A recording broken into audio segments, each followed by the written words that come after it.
जय मां अम्बे। साथियों, आज हम बात करेंगे श्री रामकृष्ण परमहंस की। ये 19वीं शताब्दी के संत, एक आध्यात्मिक गुरु, मानवता प्रेमी और विचारक थे। इनके अंदर बचपन से ही ईश्वर के दर्शन की इच्छा थी। इन्होंने इस लक्ष्य को पाने के लिए कठोर साधना और भक्ति का जीवन अपनाया। स्कूली शिक्षा में रुचि नहीं थी, किंतु रामायण, महाभारत, पुराण और अन्य धार्मिक ग्रंथ इन्हें याद थे। ये अच्छा गाते और चित्रकारी भी करते थे। बचपन से ही भगवान का ध्यान करते या अद्भुत प्राकृतिक दृश्य देखते तो भाव समाधि में, ट्रांस में चले जाते। ये सब धर्मों का आदर करते थे। दक्षिणेश्वर काली मंदिर में पहले रामकृष्ण के बड़े भाई पुजारी थे, फिर ये पुजारी बने। उनकी मृत्यु के बाद वे काली माँ को अपनी और सारे ब्रह्मांड की माँ मानते थे।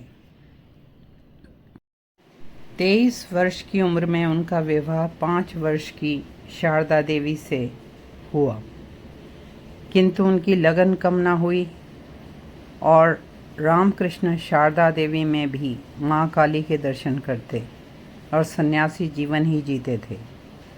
शारदा देवी उनकी आध्यात्मिक सहधर्मिणी थी।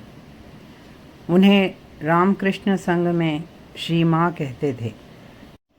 शारदा देवी को श्री रामकृष्ण की प्रथम शिष्या के रूप में देखा जाता है। वे 3 बजे उठकर जप और ध्यान करती। इसके अलावा वे श्री रामकृष्ण और भक्तों के लिए भोजन बनाने में व्यस्त रहती। 1886 में रामकृष्ण परमहंस के देहांत के बाद शारदा देवी भक्तों के आग्रह पर कलकत्ता में आईं और भक्तों को आध्यात्मिक मार्ग दिखाने लगी। वे मन को स्थिर और शांत करने के लिए ध्यान पर बल देती थीं।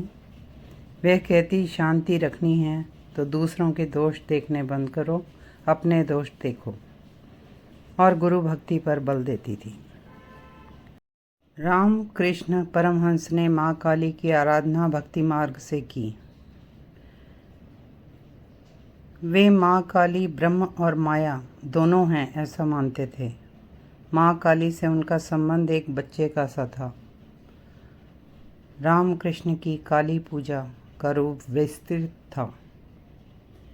वे वैष्णव, शैव, अद्वैतवादी, योगी सब थे।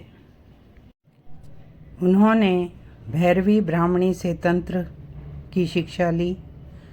गुरु जटाधारी से, विष्णु भगवान से वात्सल्य भाव की भक्ति करनी सीखी। तोतापुरी महाराज से अद्वैत वेदांत का ज्ञान लिया। उनके कठोर आध्यात्मिक अभ्यास और सिद्धियों की खबर दूर दूर फैल गई। उस समय के बड़े बड़े विचारक जैसे केशव चंद्र सेन, ईश्वर चंद्र विद्यासागर और राम लोग भी उनसे मिलते। उन्होंने विवेकानंद को मानव सेवा की शिक्षा दी। विवेकानंद ने 1897 में रामकृष्ण मिशन की स्थापना की और दरिद्र नारायण की सेवा में लग गए। स्वामी विवेकानंद ने वेदांत का ज्ञान विदेशों तक फैलाया। रामकृष्ण परमहंस जातिवाद और धार्मिक संकीर्णता के विरुद्ध थे। तपस्या, सत्संग और स्वाध्याय से अहंकार दूर करके आत्मज्ञान और ब्रह्म ज्ञान जानने पर बल देते थे। रामकृष्ण परमहंस कहते कि सब में भगवान के दर्शन करो, किंतु भक्त के हृदय में तो भगवान रहते हैं। मानव का परम कर्तव्य वे ईश्वर को जानना मानते थे। और निष्ठा से भगवान की पूजा करने को कहते थे, जप करने को कहते थे। वे कहते दिन में आपको तारे नहीं दिखते तो इसका अर्थ यह नहीं है कि तारे नहीं हैं।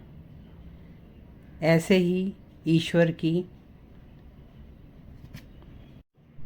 उपस्थिति है। तुमने नहीं देखा तो ऐसा मत कहो कि ईश्वर नहीं है।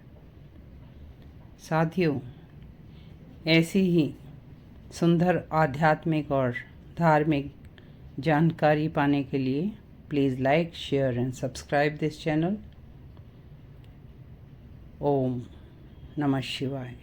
जय माता दी।